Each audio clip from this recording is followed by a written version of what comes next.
নমস্কাৰ সকলোকে বহুত দিনৰ মই আগতে এটা লেবাৰ কাৰ্ডৰ ভিডিঅ' বনাইছিলোঁ মানে শ্ৰমিক কাৰ্ডৰ ভিডিঅ' বনাইছিলোঁ ভিডিঅ'টো অকণ দীঘল হ'ব যিসকলে লেবাৰ কাৰ্ডটোৰ বিষয়ে নাজানে বা লেবাৰ কাৰ্ডটো যিসকলে প্ৰয়োজন বুলি ভাবে তেওঁলোকৰ কাৰণেহে ভিডিঅ'টো উপযোগী হ'ব মানে লেবাৰ কাৰ্ডৰ সুবিধাখিনিৰ বিষয়ে কোৱা নহ'ল মানে লেবাৰ কাৰ্ডৰ কি সুবিধা আছে আৰু কেনেকৈ ল'ব পাৰি সেই বিষয়ে আজি ভিডিঅ'টোত মই সম্পূৰ্ণকৈ আলোচনা কৰিম লেবাৰ কাৰ্ডৰ সুবিধাখিনি ল'বৰ কাৰণে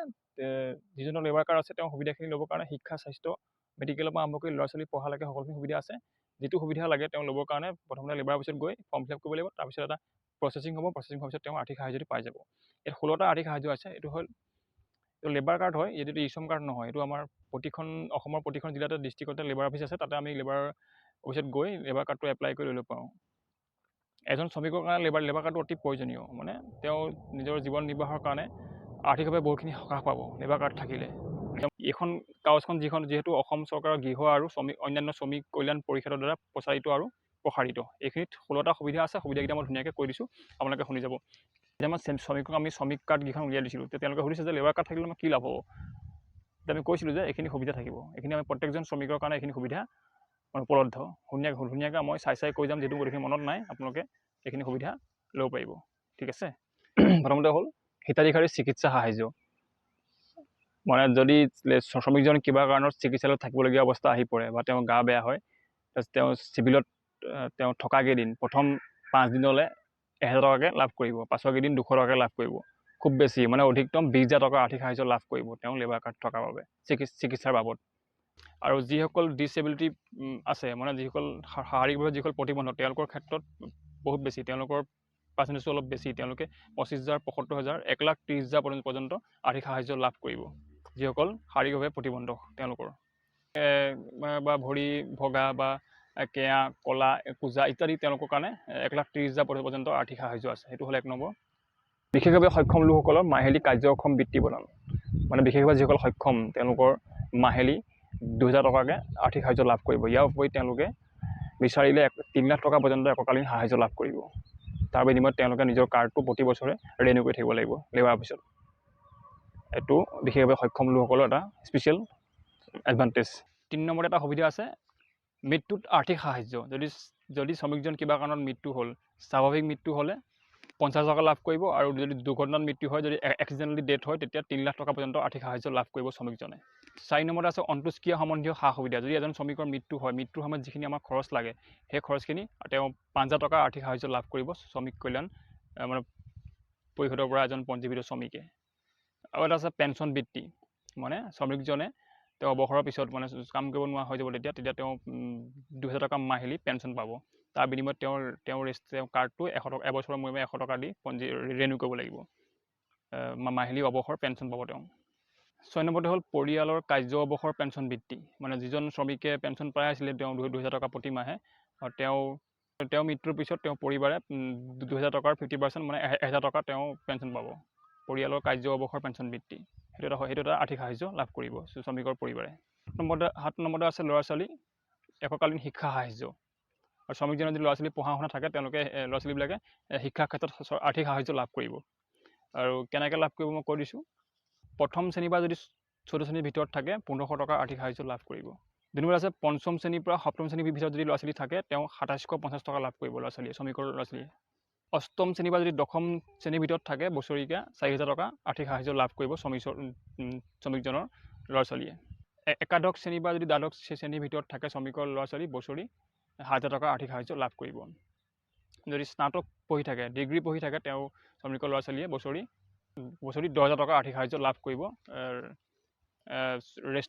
ৰেজিষ্টাৰ শ্ৰমিকজনৰ ল'ৰা ছোৱালী কেইটাই উপৰি স্নাতক অভিযন্তা মেডিকেল শিক্ষাৰ কাৰণে শ্ৰমিকৰ ল'ৰা ছোৱালীয়ে 20,000 টকা বছৰি আৰ্থিক সাহায্য লাভ কৰিব ইয়াৰ উপৰিও শ্ৰমিকৰ ল'ৰা ছোৱালীয়ে যদি উচ্চ শিক্ষাৰ কাৰণে যদি শিক্ষা ল'ব বিচাৰে তেতিয়া গভৰ্ণমেণ্ট অফ ইণ্ডিয়া IIT এইমছে সম্পূৰ্ণ খৰচ বহন কৰিব শ্ৰমিকৰ ল'ৰা ছোৱালীৰ ক্ষেত্ৰত এইখিনি তেওঁ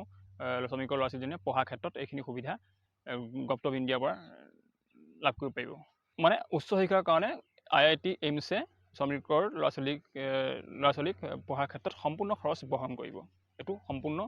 এটা বিশেষ সুবিধা যেন এইটো এটা বহুত ধুনীয়া সুবিধা দিয়া হৈছে আৰু এটা আছে মেধা সম্পন্ন ল'ৰা ছোৱালীক এককালীন নগদ শিক্ষা বঁটা যিসকল শ্ৰমিকৰ ল'ৰা ছোৱালী পঢ়াত ভাল, তেওঁলোকে মাৰ্কছ ধুনীয়া পায়, তেওঁলোকৰ কাৰণে ধুনীয়া আৰ্থিক সাহায্য আছে, মই কৰিছোঁ।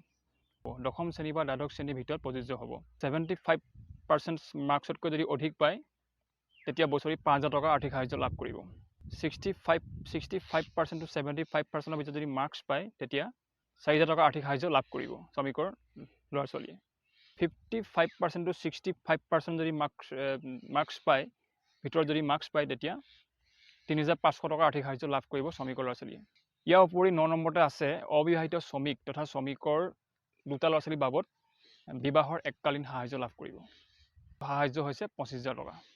মানে যদি কোনোবা বিয়া নোহোৱা মহিলা শ্ৰমিক আছে তেওঁ 25,000 টকা আৰ্থিক সাহায্য লাভ কৰিব। ইয়াৰ উপৰি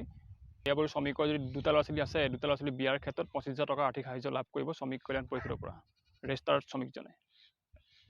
শ্ৰমিকজনৰ ল'ৰা ছোৱালীয়ে। ইয়াৰ উপৰিও আছে মহিলা শ্ৰমিকৰ প্ৰস্তুতি সাহায্য। মানে মহিলা শ্ৰমিকৰ প্ৰথম দুটা সন্তানৰ ক্ষেত্ৰত 20,000 টকাকৈ সাহায্য লাভ কৰিব। সেইটো এটা সুন্দৰ সুবিধা দিয়া হৈছে, সুন্দৰ আৰ্থিক সাহায্য দিয়া হৈছে। মহিলা শ্ৰমিকে তেওঁ প্ৰথম দুটা সন্তানৰ ক্ষেত্ৰত 20,000 টকাকৈ প্ৰস্তুতি সাহায্য লাভ কৰিব। 11 নম্বৰ সুবিধাটো হ'ল শ্ৰমিকে সা সৰঞ্জাম কিনিবৰ বাবে 20,000 টকা তেওঁ বেংকৰ পৰা ঋণ ল'বলৈ পাৰিব, মানে ঋণৰ সুবিধা আছে। এজন শ্ৰমিকৰ যিখিনি বস্তু লাগে তেওঁ নিজৰ কাম কৰিবৰ কাৰণে, সেইখিনি যদি পইচাৰ অভাৱ হয় তেওঁ 20,000 টকা এটা বেংকৰ পৰা ঋণ লৈ শ্ৰমিক কাৰ্ডৰ যোগেদি ঋণ লৈ পেলাই তেওঁ সা সৰঞ্জামখিনি সুন্দৰভাৱে কিনি ল'ব পাৰিব। এইটো এটা সুবিধা আছে। 12 নম্বৰ সুবিধাটো হ'ল গৃহ নিৰ্মাণৰ কাৰণে ঋণ ল'ব পাৰিব এজন শ্ৰমিকে। সেইটো এটা ধুনীয়া সুবিধা আছে। 5 লাখ টকা ফ্লেট কিনিবৰ বাবে, 2 লাখ টকা মাটি কিনিবৰ বাবে, 3 লাখ টকা ঘৰ বনাবৰ কাৰণে শ্ৰমিকজনে বেংকৰ পৰা ঋণ ল'ব পাৰিব। 13 নম্বৰতে হ'ল কৃত্ৰিম ৰোগৰ এককালীন চিকিৎসা সাহায্য। যদি শ্ৰমিকজনৰ কিবা কাৰণত কিবা ডাঙৰ বেমাৰ এটা হৈ গ'ল, কৃত্ৰিমভাৱে ডাঙৰ বেমাৰ এটা সোনকালে হৈ গ'ল, তেতিয়া তেওঁ চিকিৎসাৰ কাৰণে 1.5 লাখ টকা পৰ্যন্ত আৰ্থিক সাহায্য লাভ কৰিব পাৰিব শ্ৰমিক কল্যাণ পৰিষদৰ পৰা, যিহেতু তেওঁ এটা লেবাৰ কাৰ্ড আছে। 14 নম্বৰ সুবিধাটো হ'ল বছৰি স্বাস্থ্য পৰীক্ষাৰ নামত চিকিৎসা সুবিধা। মানে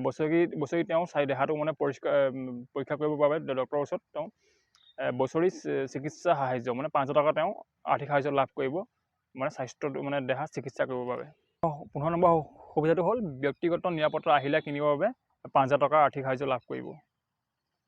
এইটো 3 বছৰৰ মূৰে মূৰে পাব, প্ৰতি বছৰ নহয়। তেওঁ ব্যক্তিগত নিৰাপত্তা আহিলা তেওঁ যিখিনি দৰকাৰ হয় আৰু ব্যক্তিগত তেওঁ নিৰাপত্তাৰ বাবে